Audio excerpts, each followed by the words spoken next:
Assalamualaikum warahmatullahi wabarakatuh. Perkenalkan, kami dari kelompok 3 akan membahas hasil kunjungan perusahaan di PT Dila Group untuk materi proses rekrutmen dan seleksi.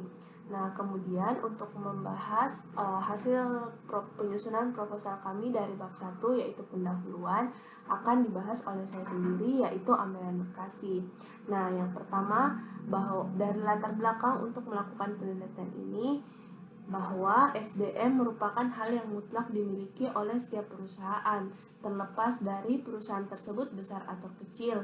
SDM inilah yang melaksanakan aktivitas perusahaan dan menggerakkan organisasi. Kemudian, karyawan merupakan komponen utama suatu perusahaan dan menjadi pelaku dalam setiap aktivitas perusahaan. Untuk mendapatkan SDM yang handal, profesional, dan amanah, maka perlu adanya proses rekrutmen dan seleksi yang tepat. Dalam proses rekrutmen yang dilakukan oleh perusahaan juga terdapat banyak aspek lainnya yang menjadi pertimbangan dalam calon karyawan untuk berkomitmen dengan tahapan rekrutmen yang dilakukan oleh perusahaan. Pengadaan tenaga kerja merupakan langkah pertama yang mencerminkan berhasil tidaknya suatu perusahaan mencapai tujuan. PT Dila Group sendiri menggunakan pihak ketiga atau vendor untuk membantu dalam proses rekrutmen dan seleksi karyawannya sejak tahun 2019. Sebelumnya, PT Dila Group sendiri masih melakukan rekrutmen sendiri. Adapun vendor yang digunakan itu adalah Cakra Consulting yang berasal dari Surabaya. Nah, kendala yang dihadapi oleh PT Dila Group ketika melakukan rekrutmen sendiri adalah sistem yang belum terstruktur sehingga kriteria mencari karyawan belum terlalu spesifik yang kemudian mendapatkan karyawan yang kurang memenuhi standar pasar tenaga kerja yang umum. Nah, ketika menggunakan pihak ketiga pun kendala yang dialami oleh PT Dila Group bahwa biaya yang dikeluarkan tentunya menjadi lebih besar dan perusahaan tidak terlibat sepenuhnya dari awal proses tes rekrutmen berlangsung karena diketahui bahwa PT Dila Group baru terlibat ketika proses wawancara atau interview, sedangkan ketika proses tes pertama berupa tes tertulis dan tes psikotes itu masih dilakukan oleh pihak vendornya sendiri. Nah, rumusan masalah atau masalah dari penelitian ini adalah bagaimana perbandingan proses rekrutmen dan seleksi PT Dila Group ketika melakukan rekrutmen sendiri dengan menggunakan pihak ketiga. Nah, adapun manfaat penelitian yang terbagi menjadi manfaat umum dan juga manfaat khusus. Manfaat umumnya adalah sebagai informasi dan pengetahuan bagi masyarakat yang melamar pekerjaan di sebuah perusahaan, terutama untuk orang yang belum terlalu paham dengan proses rekrutmen dan seleksi. Sedangkan manfaat khususnya adalah untuk mengenalkan kepada peneliti tentang praktek nyata perusahaan ketika melakukan rekrutmen dan seleksi karyawan. Dengan itu dapat membantu peneliti ketika akan melamar pekerjaan di sebuah perusahaan. Dan yang ketiga adalah sebagai pedoman untuk menentukan kebijakan dan memberikan informasi kepada perusahaan tentang hal-hal yang sebaiknya dilakukan dalam rekrutmen dan seleksi ke depannya. Sekian dari hasil presentasi saya. Untuk materi selanjutnya akan dilanjutkan oleh teman-teman yang lain. Terima kasih. Selanjutnya kita melangkah ke bab 2. Jadi bab 2 ini berisi mengenai tinjauan pustaka. Jadi tinjauan pustaka ialah bab yang menjelaskan mengenai teori dan juga pendapat ahli tentang fokus penelitian yang akan dilakukan. Oleh karena itu, tinjauan pustaka ini terbagi menjadi dua, yaitu 2.1 teori dan 2.2 penelitian terdahulu. Pada teori, manajemen sumber daya manusia adalah suatu ilmu atau cara bagaimana mengatur hubungan dan peranan sumber daya yang dimiliki oleh individu secara efisien dan efektif dan dapat digunakan secara maksimal sehingga dapat mencapai tujuan, baik tujuan perusahaan, karyawan, dan masyarakat. Rekrutmen. Jadi rekrutmen ini keputusan perencanaan mengenai berapa banyak jumlah karyawan yang dibutuhkan, kapan diperlukan, serta kriteria apa saja yang diperlukan dalam suatu organisasi. Jadi rekrutmen ini biasanya dilakukan untuk mengisi kekosongan jabatan di lingkungan suatu organisasi atau perusahaan. Untuk itu terdapat dua sumber-sumber tenaga kerja, yakni sumber dari luar atau eksternal organisasi dan dari dalam internal organisasi. Kemudian metode rekrutmen ada beberapa. Yang pertama, ini benar-benar memberikan informasi yang jelas tentang nama perusahaan, bidang usaha, posisi yang ditawarkan, kompensasi yang diberikan, serta fasilitas menarik lainnya yang ditawarkan. Yang kedua ini dibuat menarik dan menunjukkan kesan perusahaan bonafit, karena banyaknya pelamar yang memperhatikan hal ini sebelum mengirim surat lamarannya. Kemudian, yang ketiga, sesuai dengan segmentasi media yang bersangkutan.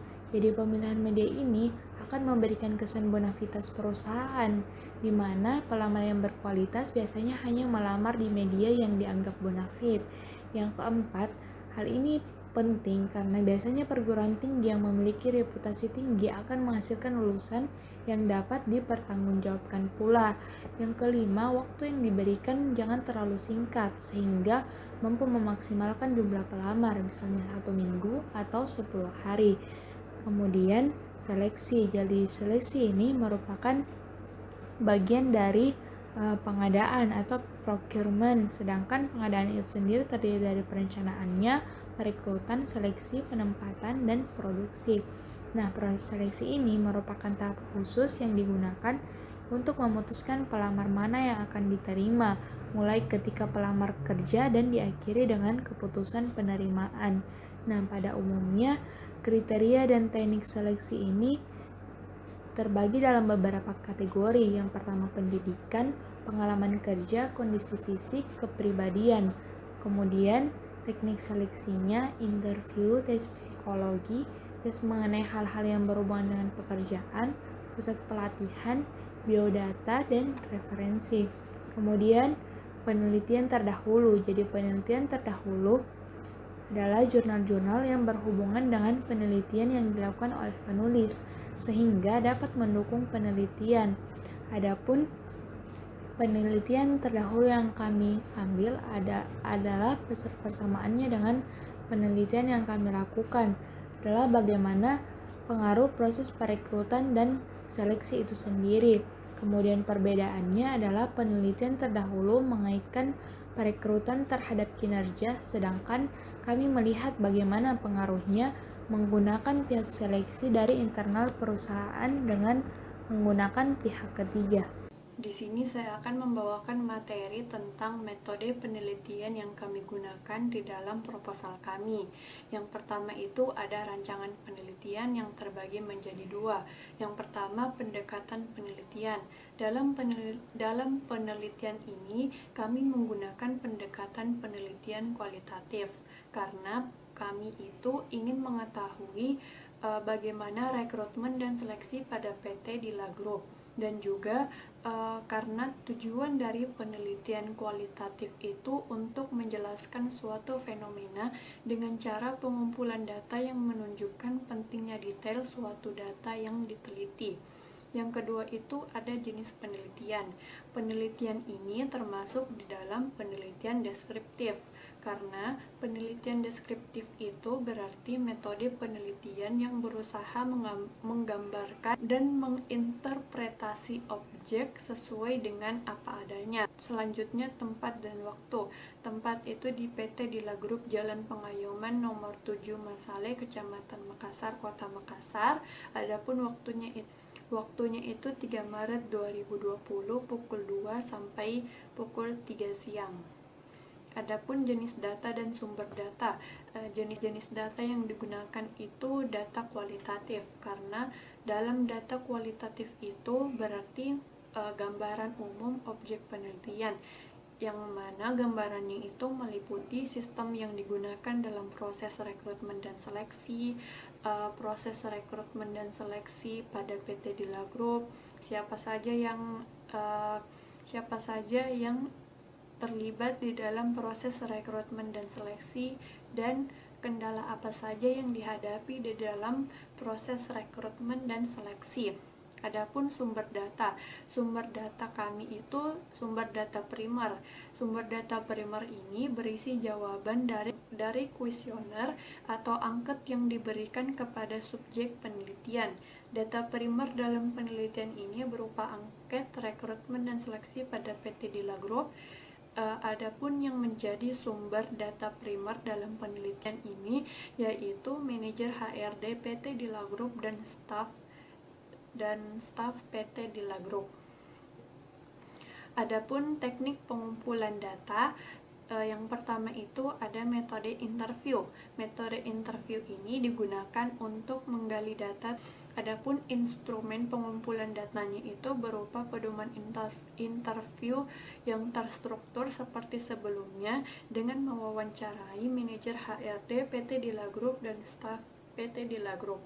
Yang kedua itu ada metode dokumentasi. Metode ini dilakukan dengan melihat dokumen-dokumen resmi seperti catatan-catatan dan buku-buku peraturan yang ada, misalnya itu seperti visi misi, struktur organisasi, keadaan karyawan, keadaan sarana dan prasarana, serta standar penerimaan karyawan. Metode yang terakhir itu metode angket. Peneliti atau kami menggunakan metode ini untuk mencari data yang berhubungan langsung dengan keadaan subjek yang berupa kendala yang dihadapi dalam proses rekrutmen dan seleksi dari sisi staf atau karyawan PT Dila Group. Sekian dari kelompok kami, kurang lebihnya mohon dimaafkan. Assalamualaikum warahmatullahi wabarakatuh.